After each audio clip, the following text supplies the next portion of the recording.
banyak yang nggak tahu ibunya. Dan kemudian juga saya pernah terjadi sesuatu yang nggak enak seperti ada musisi dari luar yang menyempel kendang sound kendang disampel, terus seperti bornang, seperti gong, alat-alat tradisional dia sampel, dia jadikan satu CD yang bisa dinikmati untuk dibuat bisa buat komposisi, artinya semua orang boleh bisa membuat lagu dengan sampel tersebut. Sementara yang pemainnya hanya dibayar 1 juta, 1,5 juta, sementara CD itu bisa laku royaltinya ratusan ribu dolar. Seperti itu. Iya, maksudnya waduh kok kayak dieksploitasi. Makanya menurut saya ya kita harus bangga. Kalau prosesnya sendiri sih jujur saya emang nggak terlalu mendalami musik tradisional yang sama apa gitu ya. Tapi saya cuma tahu kulit ya, yang benar tahu ya takut gitu aja. Suling ya kayak di suasana di restoran gitu.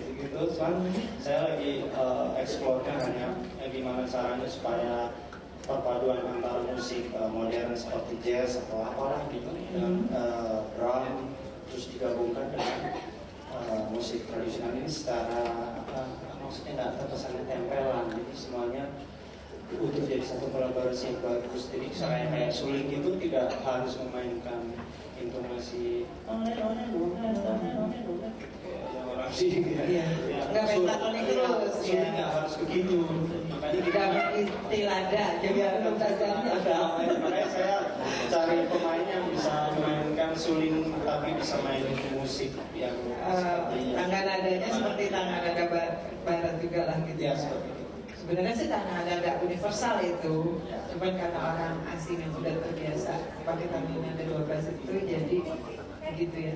Ya, prosesnya juga nggak gampang. Jadi saya nggak semua kumpul terus langsung saya punya lagu ayo mainin, nggak seperti itu. Jadi saya kadang hanya semua pemain kendang biasanya patternnya seperti apa ya, tradisi. Jadi kolaborasi dengan drum ada seperti apa. Jadi saya harus workshop dulu dengan pemain kendang dan pemain suling. Mereka harus biasanya dengan harmoni yang udah saya buat. Setelah saya workshop dengan mereka bertiga ini yang tradisi ini, baru saya besoknya latihan dengan yang intersection, kemudian baru digabungkan. Jadi nggak pernah secara instan. Jadi segala sesuatu proses konseptual berarti ya? Iya harus, karena menurut saya banyak orang bilang kalau jazz itu jam session, jadi nggak pakai latihan langsung main di panggung gitu. Sebenarnya nggak, kalau saya lebih suka dengan yang ada proses, dengan ada saling memberi itu. Tapi perasaannya waktu menciptakan atau mengkolaborasikan agar harmonis lah musik etnik dan jazz itu, ada proses-proses hari tertentu, ada perasaan tertentu nggak?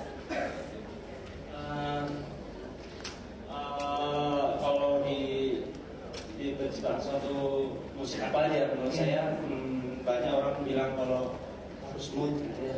Tapi itu benar, mutlak biasanya seperti itu. Tapi kalau menurut saya, kalau misalnya seorang seniman harus membuat suatu lagu berdasarkan mood, kalau nggak mood nggak dapat duit ya. Nggak makan ya? Nggak makan. Kalau dia nungguin moodnya nggak dapat, jadi nggak duit. Terus cari-cari yang bikin kita mood, bikin sakit hati, patah hati.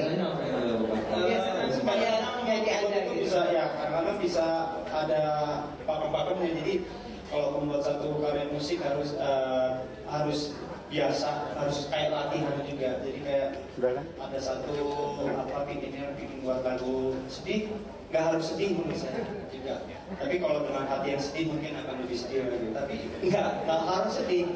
Tapi memang susah kalau membuat lagu sedih tapi suasananya di terminal bis gitu, emang nggak bisa. Dia emang harus di kamar sendiri. Apa gitu, lihat situasi seperti misalnya saya barusan merilis album Save the Planet, karena menurut saya pernah ke gunung juga, banyak gunungnya udah jauh di atas sana tapi sampahnya masih sampai juga di sana gitu. Jadi orang-orang di gunung itu bukan orang Jakarta aja yang salah, jadi orang di gunung itu juga juga banyak yang salah. Nyuci motor sekarang udah sampai gunung. Jadi di atas gunung sana itu udah ada rinso, di kali udah ada. Jadi gimana yang ada ini? Jadi menurut saya, wah ini satu topik yang bagus buat saya buat. Jadi brengseknya orang bikin kamu jadi kreatif. Ini tadi saya sebut sebagai love. Love, ya. Bagian dari love, Iya. kemudian dengan alam dan lain sebagainya. Saya kan belum ngobrol juga ya dengan Mustafa sebelumnya. Tapi bentuk itu otomatis ketika Anda mau kreatif, itu ada cinta sama alam. Jadi cinta sama alam nanti pasti cinta sama musik alaminya Indonesia, musik budaya dan lain sebagainya. So, yang membawa ke situ apa tuh? Mustafa sampai ke musik itu. Atau kok jadi fokuskan ke Indonesia? Apa ya, emang benar sama Pak yang bilang tadi, kalau dia berkarya harus jujur, harus senang, harus enjoy. Kadang-kadang nggak bisa dibayar sama uang juga. Kadang-kadang ada bayarannya bagus, tapi acaranya jelek. Yang enggak deh, tapi miskin juga. Jadi ada acara yang bagus tapi duitnya nggak ada, ayo main gitu. Tapi kalau biasanya kalau musik idealis seperti itu, karena nggak bisa dibayar dengan uang. Jadi kadang-kadang apresiasi adalah segalanya. Gitu. Jadi kita dapat yang lebih dari uang di sini, malam ini kita dapat cinta semuanya kan. Tepuk tangan dong buat kita. Tadi kan genrenya beda sekali ya sama Mas Topati. Nah, gimana tuh perasaanmu pada saat nonton musik yang berbeda? Apakah memberikan inspirasi dan kreativitas juga? Ya, dengarnya sih seru. Terus terutama lagu terakhir itu kayaknya bisa dimasukkan lirik rap yang ceria-ceria dan party-party gitu. Mungkin kita bisa bikin lagu bareng Mas Topati. Jadi rap bisa masuk juga di musik yang seperti itu ya? Justru rap bisa duduk di mana aja sih, tergantung mampu apa enggak gitu. Maksudnya gitu. Jadi tinggal diatur aja enaknya akan dibawa kemana, kayak Armada gitu, atau mau dibawa serius. Tapi ya benar kata Mas Topati, lagu serius nggak perlu harus dengan hati yang luka, hati yang duka gitu. Lagu serius juga bisa dibawain dengan yang dengan hati yang tenang, lagi senang gitu.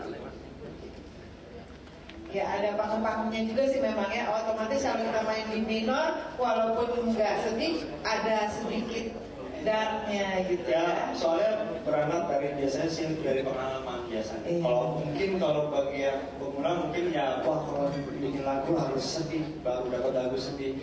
Kalau lagu cinta harus patah hati. Padahal lama-lama pertama mungkin seperti itu benar, tapi kalau lama-lama dia sudah membuat karya yang banyak, lama-lama dia sudah punya sesuatu cara bagaimana. Tapi semua emang harus sudah mengerti ya, kayak menyatu dengan alam mungkin ya, menyatu dengan alam musiknya gitu ya Mas Nur, benar nggak? Jadi di level yang diceritakan barusan namanya level mastery.